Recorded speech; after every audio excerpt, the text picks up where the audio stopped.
네, 북한의 핵미사일 위험이 커지면서 미국 내부에서 대북 강경 기류가 확산되는 분위기입니다. 네, 이런 시기에 매티스 미국 국방장관이 첫 해외 순방지로 한국을 선택해 그 숨은 의중에 관심이 모아지고 있습니다. 네. 한미 국방장관의 이번 회담이 한반도 정세에 어떤 영향을 미칠지 전옥현 전 국정원 제1차장과 함께 자세히 짚어보겠습니다. 어서 오십시오. 네, 안녕하십니까. 네.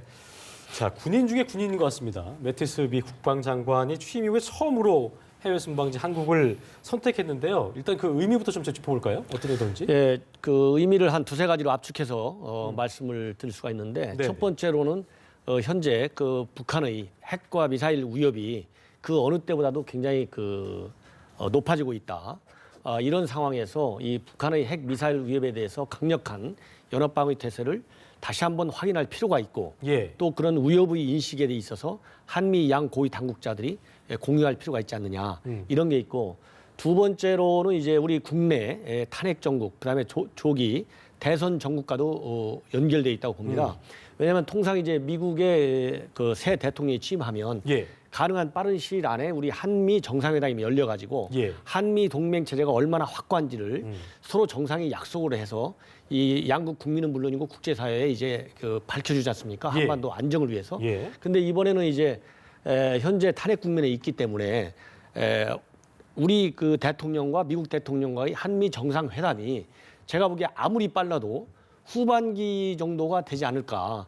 그런 사이에 북한의 도발 위협은 항상 상존하고 있기 때문에 이런 한미 동맹 체제에 전혀 이상이 없다. 이거를 보여줘야 되거든요.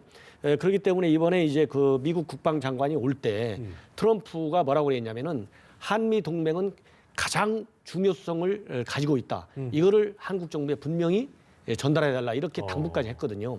그렇기 때문에 그런 동맹 강화를 확인하는 이런 의미가 있고 예. 마지막으로 하나는 현재 트럼프 정부가 들어서면서 아시아에 있어서의 가장 중요한 변화는 미국과 중국 간의 패권 경쟁이 아주 노골적으로 진행될 수밖에 그렇죠. 없는 그런 예, 예. 국면에 빠져들고 있고 이런 상황에서 이 한국이 특히 이제 대선 정국을 앞두고 이 한미 동맹 체제를 바탕으로 해서 미중을 견제하는 예.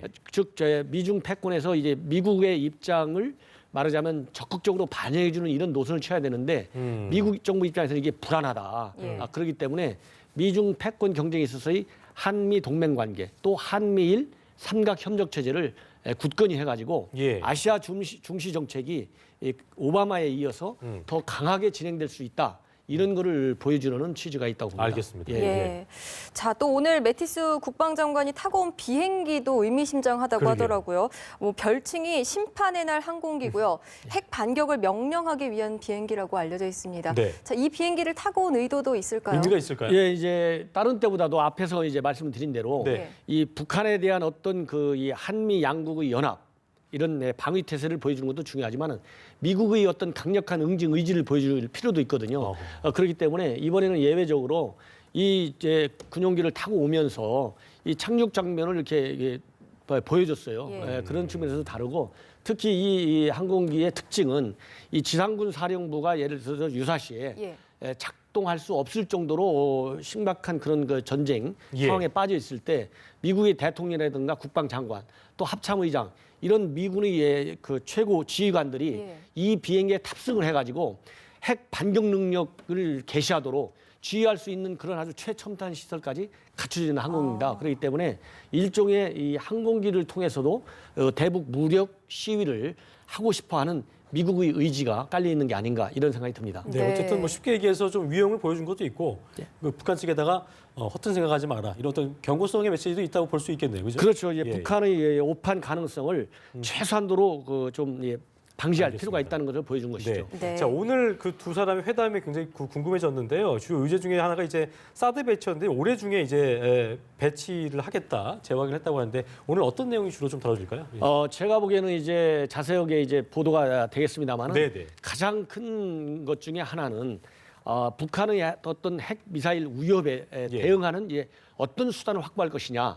그런데 이제 그것이 바로 현재 가장 중요한 수단 중에 하나가 바로 사드입니다. 그렇죠. 예. 근데 이 사드 문제를 두고 작년에 이미 이제 한미 양국 간에 예. 금년도 내에 빠르면 5월 내지 7월 중에 사드를 배치하기로 이미 합의를 했는데 이것이 이제 대선 국면이 조기에 들었으면서 그렇습니다. 사드를 배치하는 것이 옳으냐 안 오르냐 이거 가지고 정치권에서 지금 현재 상당히 그 다양한 목소리들이 나오고 있지 않습니까? 예. 그래서 이 사드 배치 문제에 대한 확고한 한미 합의 이행 의지를 표시해줄 필요가 있다. 그래서 네. 제가 보기에는 한미 국방 당국 간에 이런 사드 배치를 다시 한번 확인하는 예. 이런 것이 이제 가장 컸을 것이고요. 그 다음에는 이제 국방장관이 서울에 오면서 맨 먼저 받은 것이 북한의 핵 미사일 위협 보고서를 예. 이쪽 그 미군 내 사령관으로부터 직접 받아서 첫 행보를 시작했지 그렇죠. 않습니까? 네. 예, 그런 것처럼 이제 북한의 이 핵 미사일 위협이 실제하는 위협은 맞는데 그 위협의 수위와 그런 위협 수위를 압도해 줄 수 있는 강력한 대북 응직 보복 문제, 실질적인 좀 실질적인 그런 것들을, 예. 이런 거를 갖다가 이제 굉장히 심도 있게 논했을 것이다. 이런 알겠습니다. 생각이 예. 듭니다. 예. 자, 실제적으로 이제 사드 배치 의사를 분명히 밝힌 상황인데요. 그렇다면 중국의 강한 또 반발이 예상이 됩니다. 그렇습니다. 미국과 중국 사이에서 샌드위치 신세, 저희가 어떻게 좀 대응을 해야 할까요? 제가 보기에는 이제 이런 문제는 그 외교에 있어서의 가장 기본적인 원칙이 무엇이냐. 예. 이 외교의 일반적인 기본 원칙을 지켜나가야 됩니다. 이것은 바로 한미 동맹 관계가 중요하냐. 그렇죠. 또 한중 간의 전략적 협력 관계가 더 중요하냐. 예. 그러면 외교의 기본 원칙에서는 동맹 관계가 어느 나라에 있어서든지 가장 중요하다. 특히 전쟁을 방지하고 이 평화를 확보하는 데 있어서는 동맹이 전략적 협력 관계보다는 훨씬 강하다. 예. 이런 기본 원칙을 준수하는 것만이 샌드위치를 변할 수 있는 하나의 수단이고 두 번째 가장 중요한 것은 정책의 일관성을 유지해야 됩니다. 일관성이요. 예. 예. 정책의 일관성을 유지하는 데서는 행정부의 의사도 굉장히 중요하지만은 정치권에서 여야가 초당적인 입장을 취할 수 있도록 우리 행정부와 국회 간에 상당한 수준의 어떤 깊이 있는 예. 그런 어떤 정보 공유 이런 것도 상당히 중요하지 않느냐. 그래서 네. 이 외교안보 정책의 일관성 그리고 외교 일반적인 원칙 마지막으로 하나는 국민 여론을 정책에 최대한 반영해야 됩니다.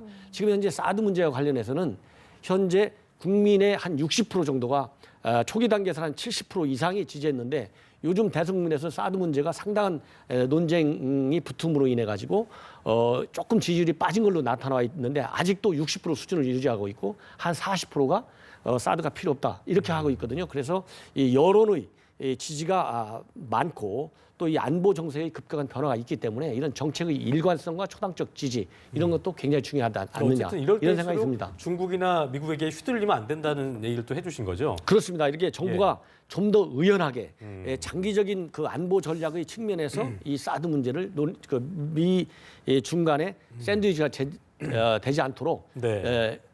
원칙을 잘 지켜나가야 된다. 네. 이렇게 압축할 수 있습니다. 네. 자, 트럼프 대통령이 연일 그 대통령이 되고 나서도 미국 우선주의를 앞세우면서 역대 대통령 중에 가장 좀 뭐라고 하죠? 막말도 많이 하지만 본인이 내세웠던 그 되게 임팩트 있는 공약들을 다 실천하고 있다 이런 얘기가 나오고 있는데 그래서 국제 정세에도 굉장히 좀 요동치지 않을까 예상이 되고 있는데 한반도 정책도 그 이전과는 좀 다르지 않을까라는 의구심이 나오고 있습니다. 어떻게 좀 보고 계세요? 그렇습니다. 지금 이제 우리 한반도 정책에 있어서 어떠한 변화가 올 것이냐 이런 이제 우려도 상당히 있는데 지금 말씀하신 대로 선거 기간 중에 선거 전략 차원에서 한 말이 네. 이제 정책화되는 추세에 지금 있거든요. 네. 그래서 우리가 이제 우려하지 않을 수가 없는데 다행히 우리 이제 한미 동맹 특히 군사적인 측면에서 당초 트럼프가 이거 우리 한국이 무임승차하고 있다 이런 네. 얘기를 많이 했어요. 그렇기 때문에 이 방위비 분담 문제가 앞으로 상당히 중요한 이슈가 될 가능성이 있지만은 이것이 동맹의 근본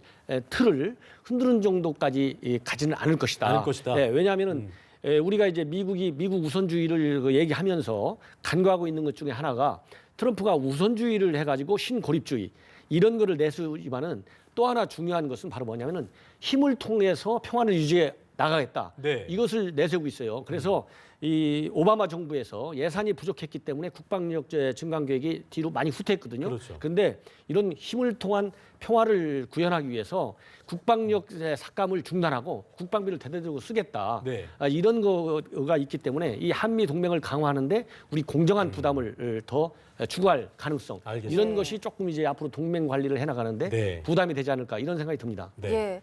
자, 마지막으로 이제 미국 내에서 대북 선제 타격론이 또 잇따라 제기되고 그래요. 있는데요. 실제 행동으로까지 좀 이어질 거라고 예측하십니까? 네. 제가 보기에는 이제 이제 앞에서도 말씀드린 대로 지금 현재 정부 출범 초기에 들어 있고 특히 트럼프 정부 이제 선거 기간 내내 네. 그리고 금년 연초에 들어서면서 김정은의 말하자면 한반도에서였던 군사적인 도발 위협 수위가 예. 계속 높아지고 있습니다. 그렇죠. 그래서 미국 입장에서는 특히 트럼프가 아까 말씀드린 힘을 통한 평화 이런 거를 굉장히 강하게 내세웠거든요. 그랬는데 만약에 트럼프 정부 출범 초기에 북한이 자기네가 말로 해왔던 위협을 갖다가 실제화시키고 거기에 맞는 강력한 응징을 하지 않을 경우에는 트럼프 대외 정책의 기조가 말하자면 국제사회로부터 상당히 신뢰성을 잃어버리게 되고 네. 그러면은 4년간 트럼프의 어떤 대외 특히 군사 정책 면에서 많은 부담이 따를 수가 있거든요. 그렇기 때문에 이런 그 북한의 무모한 도발을 막기 위해서 네. 이제 행정부 차원뿐만 아니고 미국 의회에서까지 나서가지고 이런 선제 타격 같은 강력한 대북 군사 옵션을 공론화하게 이르렀다. 네. 그러나 이제 여러 가지 이제 한반도에서는 특히 이제 북한도 있지만은 또 중국, 예. 그렇죠. 중국과 우리 이 미국 그리고 우리 한국이 네. 남북한 다 포함해서 한반도에서 어떤 이런 선제 타격을 해가지고 무력 말하자면 전쟁 위험으로 확산될 네. 가능성에 또 대비해야 되기 때문에 네. 현 단계에서는 이런 선제 타격이 일단은 어떤 말을 통한 대북 억지 이런